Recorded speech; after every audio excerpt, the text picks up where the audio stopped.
Bonjour et bienvenue dans un nouvel épisode de podcast créatif. Je suis Marina, alias Marimaille sur Ravelry et sur Instagram. J'espère que vous allez bien et que vous profitez bien du mois de mai. J'espère que vous avez des belles températures. Ici à Montréal, c'est assez variable. Des jours il fait 30, des jours il fait 15. Donc on joue avec les épaisseurs, on enlève, on remet et tout ça. Mais il fait quand même beau aujourd'hui, donc c'est pour ça que je suis dehors. Alors tout d'abord, je voulais souhaiter la bienvenue à tous les nouveaux abonnés. J'espère que le contenu que je vais vous proposer va vous plaire. Et je fais un gros bisou à tous les anciens qui reviennent. Avant de commencer, je voulais vous dire que tout ce dont je parle va se retrouver dans la barre de description, la petite boîte de description en dessous de la vidéo, dont toutes les laines et les patrons, tout ce dont je parle, vous allez pouvoir retrouver tous les liens là-dessous. Alors aujourd'hui, ça ne sera pas un podcast uniquement tricot, je vais aussi vous parler de crochet et de broderie. Alors, on va commencer tout de suite par ce que je porte. Je porte le châle Élise, qui est un patron gratuit sur Ravelry de Evan Plevinski. Donc c'est un patron qui se fait au crochet. Moi j'ai utilisé 2 fils de single. Je vais l'enlever pour vous le montrer. 2 fils de single de Julie Asselin. Mais la couleur je ne me rappelle plus parce que ça fait très longtemps. Donc c'est un châle tout en dentelle, avec une finition en petits picots comme ça ici. Donc il est entièrement dentelle. J'ai utilisé deux écheveaux, pardon. Donc approximativement 800 mètres de fil. Et c'était de la single de Julie Asselin, mais achetée il y a 10 ans à peu près. Donc j'ai plus les étiquettes, j'ai plus rien du tout. Donc on va poursuivre avec les ouvrages terminés. J'en ai 2 que je vais vous montrer. Donc premièrement, je vais vous mettre aussi les petites photos des, je sais pas où, à gauche ou à droite, là, des patrons faits par les designers. Puis moi je vous montre ma version. Donc ça c'est le top Jane. Il y a des belles marques de pliure. Le top Jane de Mademoiselle Pétronille, qui est un patron payant qui est disponible en français et en anglais. Donc il est tout simple avec une très jolie encolure en rond, bien dégagée pour l'été. Et il a un joli motif de dentelle sur le bas. Moi j'ai fait 2 modifications en fait. Moi la première c'est que j'ai rajouté le motif de dentelle sur les manches parce qu'elle proposait, en fait il n'y avait pas de manches, on faisait juste, on reprenait les mailles ici et on faisait les quelques rangs de point mousse qu'il y avait à faire. Moi j'ai choisi de rallonger un peu et de faire le détail de dentelle.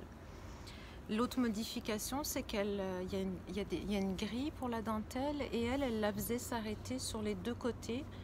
Moi, j'ai préféré ajuster le nombre de mailles, donc j'ai un peu bidouillé pour pouvoir faire de la dentelle de partout et qu'il n'y ait pas de délimitation sur les côtés. Alors, c'est vraiment un t-shirt que j'adore, on est super bien dedans. Très agréable. Je l'ai tricoté en coton mercerisé. En fait, je suis allée où il y a une église pas loin sur ma rue qui a un bazar dans le sous-sol et j'ai acheté un lot de coton mercerisé. C'était des écheveaux de 100 grammes et ça m'a coûté 2 $. Donc j'ai eu assez pour me faire 2 tops. Donc j'ai fait celui-là, le top Jane, que j'ai tricoté, je vais vérifier, en aiguille 3,5. Et c'était le patron de Mademoiselle Pétronille. Ensuite, avec le même fil, parce qu'il m'en restait, j'ai fait un ranunculus que j'ai tricoté en aiguille 5. J'ai fait donc le ranunculus avec côte torse au début, ma semi-torse, parce qu'il y a juste la maille endroit qui est torse. Torse en bas, j'ai fait des manches courtes et j'ai tricoté ça avec des aiguilles 5. Donc c'est le même fil mais tricoté avec des aiguilles beaucoup plus grosses. Donc le ranunculus de Midori Heroes qu'on ne présente plus, il a été tellement tricoté. Donc voilà. Donc vraiment, je m'en étais fait une version d'hiver en grosse laine épaisse et là je me suis fait une version estivale. Ensuite, je vais vous... Ah oui, j'ai oublié de vous dire le top de Mademoiselle Petroni se tricote du haut vers le bas, comme le ranunculus. Donc c'est ça, j'avais oublié de vous dire ça. Ensuite, mes projets en cours. Les projets en cours, j'en ai deux. D'abord, j'ai une veste que je tricote en coton. Donc quand je suis allée à ce fameux bazar du sous-sol d'église, j'ai acheté aussi un lot de coton mercerisé vert. Vous le voyez un peu plus pâle parce qu'il est vraiment vert. C'est du fil, je vais vous montrer une étiquette. C'est ce qu'ils appellent, c'est du pur coton, fil d'Écosse. Oups, on va le tourner un peu. Pur coton, fil d'Écosse. Il n'y a pas le métrage, mais c'est des pelotes de 50 grammes. Donc voilà, et je tricote le patron de Casa Pinka qu'elle avait offert en 2019 pour la fête des mères, et vu que je le trouvais joli, mais je l'avais pris. Maintenant, j'ai vérifié, c'est un patron payant, mais qui est disponible seulement en anglais. Donc c'est une petite veste d'été à manches 3/4. C'est un empiècement circulaire, donc c'est un yoke. On commence par monter des mailles pour le col. On commence en point de riz. Et moi, je voulais pas avoir à rajouter, à relever les mailles et à faire les bandes de boutonnage. Donc j'ai rajouté 6 mailles de chaque côté et j'ai fait les bandes de boutonnage. Il n'y a pas de bouton, mais en fait j'ai fait les bandes de boutonnage en même temps. Donc on commence par quelques rangs de points de riz. On a le choix de faire des rangs raccourcis ou pas. Moi j'ai choisi de ne pas les faire. Je me suis dit c'est une veste, c'est pas pareil, c'est pas comme un pull qui va remonter. Donc j'ai choisi de ne pas les faire, d'aller au plus simple. Et ensuite on a ce motif de dentelle ici. Je me cache. Le motif de dentelle qui on fait 2 fois la grille, donc c'est assez rapide. Et ensuite on tricote tout en jersey endroit. Quand on arrive, on sépare les manches du corps, on continue les manches qui sont pas très longues. Elle donne les mesures en pouces vu que c'est une américaine, donc c'est 11 pouces, donc 25 cm à peu près, quelque chose comme ça. Je vais vous montrer celle qui est finie, parce qu'elle est presque finie. Donc on continue en jersey endroit. On refait ensuite le motif de dentelle qui n'est pas le même, c'est un autre, quelques rangs de jersey et on termine par du point de riz. Donc c'est des manches qui vont m'arriver à peu près juste en dessous du coude en fait. Donc là j'ai fini le corps, j'ai fait ma bordure en point de riz, le corps est fini, une manche de fini. Et l'autre manche, il me manque les quelques rangs de jersey et ensuite j'attaque la bordure en point de riz. Donc vraiment très agréable à tricoter. Je le tricote en 4. Elle dans son modèle, elle le faisait en DK. Donc ouais, vous le voyez moins vert qu'il est. Il est vraiment vert flash. Un beau vert émeraude en fait. Et j'ai rien de vert dans ma garde-robe, alors je me suis dit ben pourquoi pas. C'est ça. Donc là, il me reste vraiment pas beaucoup à faire. Il me reste les quelques rangs de jersey, le point de riz et j'ai terminé. Après, je rentre les fils et je bloque. Ensuite, en projet en cours, en fait, il y a une petite histoire à ça. C'est que depuis quelques temps, j'ai envie de me faire un châle triangulaire noir. Et j'ai envie de carrés granit. Vous savez, les carrés grand-mère qu'on fait au crochet. J'avais ces deux associations dans ma tête.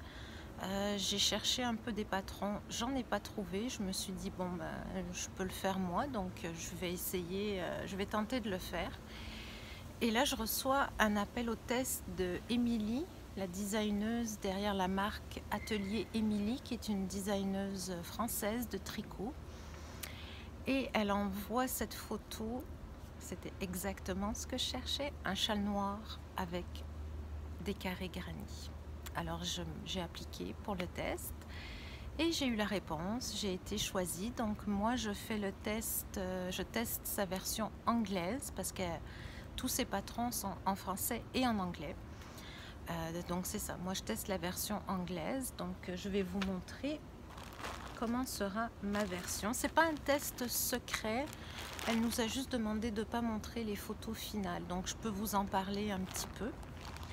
Alors moi je vais le tricoter en baby merino de Drops noir,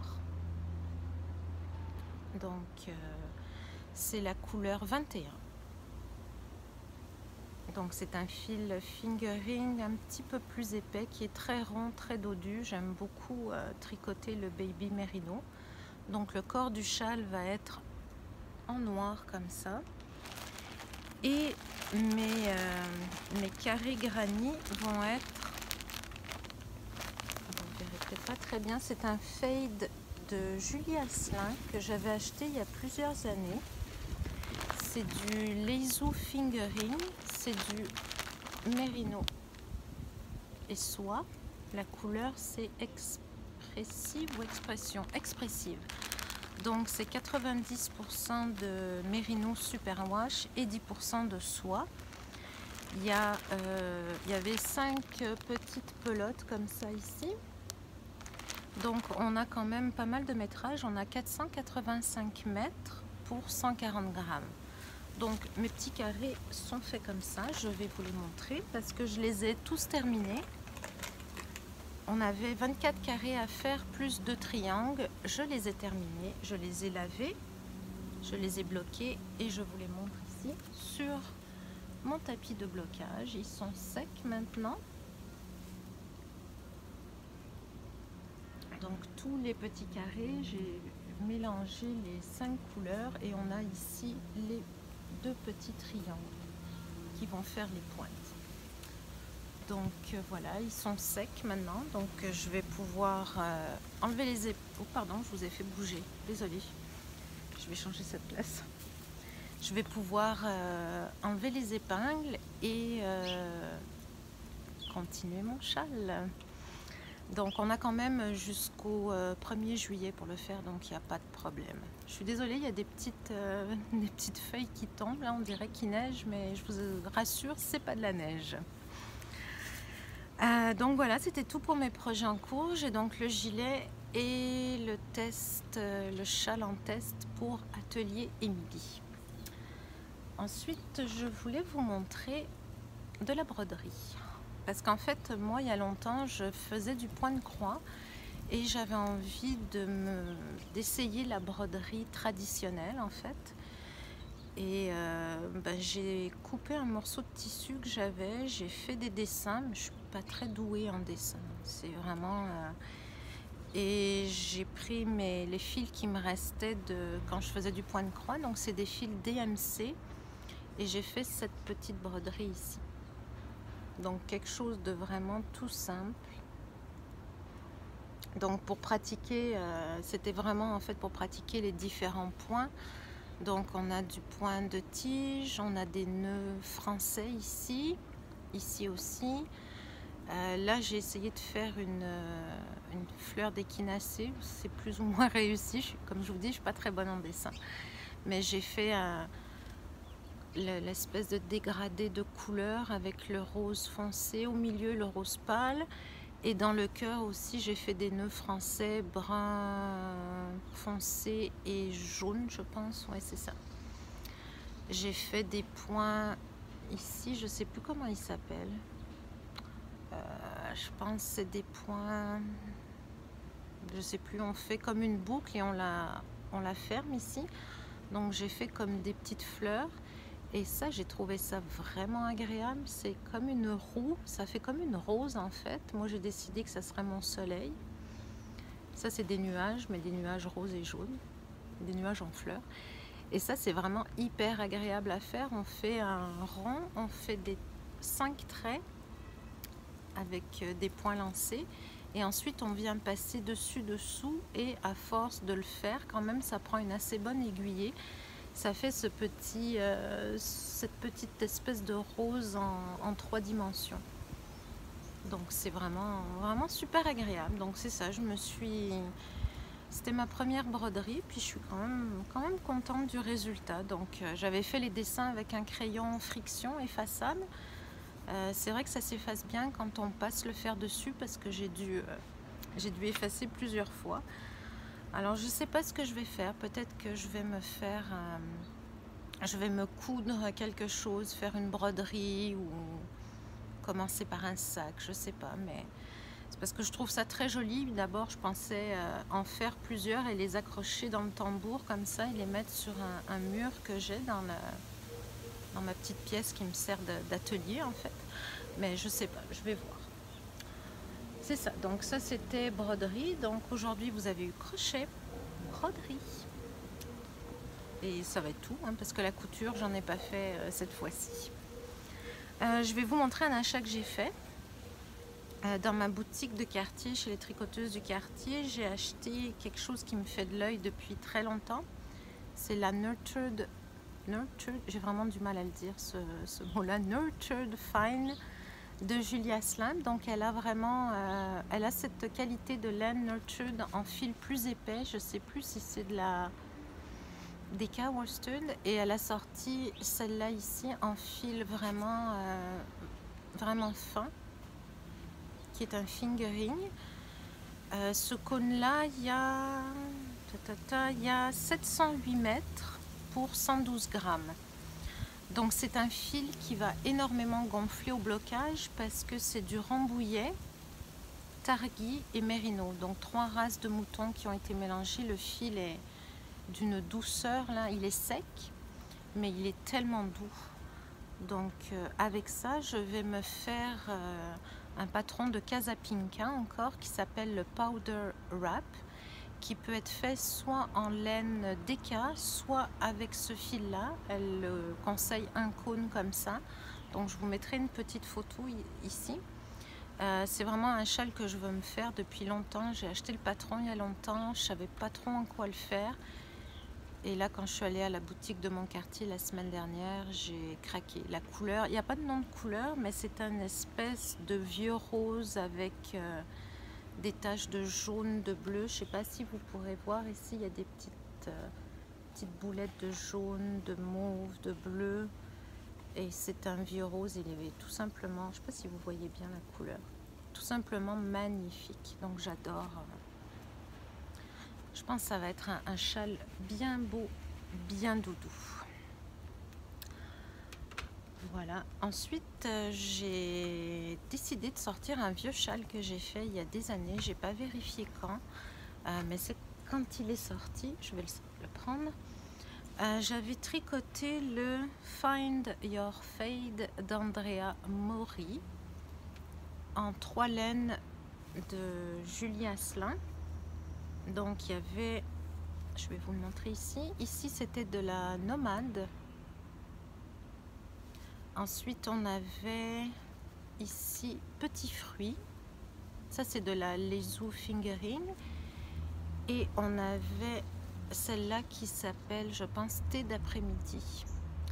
Donc j'avais fait mon Find Your Fade en 3 couleurs seulement. Je sais qu'on pouvait le faire en 7 couleurs. Moi je l'ai fait en 3 couleurs et j'arrive pas à vous montrer parce qu'il est gigantesque. Donc c'est ça, vous voyez, il est tout plié, tout froissé, tout plié, signe que je ne le porte pas. Vraiment, il est très beau, il est magnifique, il est vraiment formidable. Et en fait, je voulais vous solliciter pour vous demander conseil, parce que ce châle, ça fait pas mal de temps que je le regarde et que je me dis que je devrais le détricoter pour récupérer la laine et faire autre chose, parce que je ne le porte pas, pour la simple et bonne raison qu'il est trop grand. Il faut s'enrouler, il tient pas, j'ai peur de l'abîmer en mettant une broche ou une fibule, donc c'est ça, je le porte pas. Donc j'ai vraiment peur de l'abîmer en l'accrochant, et je le porte pas parce qu'il est vraiment trop grand. Je sais pas quoi faire. Donc j'aimerais ça que vous me disiez ce que vous feriez à ma place. Ce que vous feriez, ouais, c'est ça. Ce que vous feriez à ma place. Est-ce que vous le détricoteriez? Est-ce que vous le garderiez? Je sais pas. Si je le détricote, j'ai quand même... Et puis en plus, ça prend beaucoup de laine, ce truc. C'est incroyable. Il me semble que j'arrêtais pas de retourner acheter une pelote comme ça, une pelote comme ça. Il me manquait tout le temps de la laine. Et il y a vraiment beaucoup de métrage. Il est très lourd. Quand je l'ai lavé, bloqué, il a pris une pièce au complet quand je l'ai étalé. Donc voilà. Alors c'est ça. Dites-moi en commentaire, qu'est-ce que vous feriez? Est-ce que vous le détricoteriez? Ou est-ce que vous essayerez de plus le porter? Parce qu'en fait, il est très chaud. C'est du mérino et soie. Donc il est vraiment très chaud. L'hiver, quand il fait vraiment froid, ben ouais, il est chaud quand on s'entortille dedans et tout ça, mais c'est pas pratique, il est trop grand. J'ai fait des nœuds au bout, je sais pas si vous avez remarqué, j'ai fait des nœuds au bout pour essayer de le rapetisser un peu et tout, mais c'est ça. Alors dites-moi ce que vous en pensez, ce que vous feriez à ma place, c'est ça, j'aimerais ça savoir, parce que je sais pas trop quoi faire avec. C'est ça. Et ensuite, j'avais une autre question à vous poser. J'ai changé un peu pour l'image de la vidéo. Alors, si vous pouviez me dire si c'est correct, si l'image est bonne, si vous voyez bien les choses, c'est pas trop flou, pas trop granuleux, tout ça, vous me direz. Sinon, je reviendrai à mon ancienne méthode. Voilà, alors écoutez, je vous souhaite un bon tricot. Profitez du beau temps si vous en avez. Mettez vos tricots d'été. Ah oui, j'ai oublié. Il y a un truc que j'ai oublié de vous dire. Mes tops d'été, là, ça rentre dans le cal que j'organise avec mon amie Sophie du podcast Cozy Meadows Knits. Donc, le cal ou le MCAL est sur Ravelry avec le hashtag CozyMyTcal. Je vous mettrai tout ça dans la barre de description. Si vous voulez participer, c'est pour tricoter ou crocheter des tops d'été, t-shirts, brassières, camisoles, tout ça. Donc c'est ça, pour participer, il faut mettre des photos de son projet. Et il y aura des prix à gagner évidemment, et vous avez jusqu'au 21 juin pour participer. Alors je vous invite à poster vos photos si vous êtes en train de faire des tricots d'été, puis à voir tous les autres projets. C'est très inspirant. Moi, ça m'a donné des idées pour faire d'autres tops d'été. J'en ai déjà fait 2, mais je vais en faire d'autres. Donc c'est ça. Alors, donc là c'est vrai, je vais vous dire au revoir. Je vous souhaite une bonne fin de journée. Prenez soin de vous, de ce que vous aimez. Et je vous dis à la prochaine. Merci, au revoir.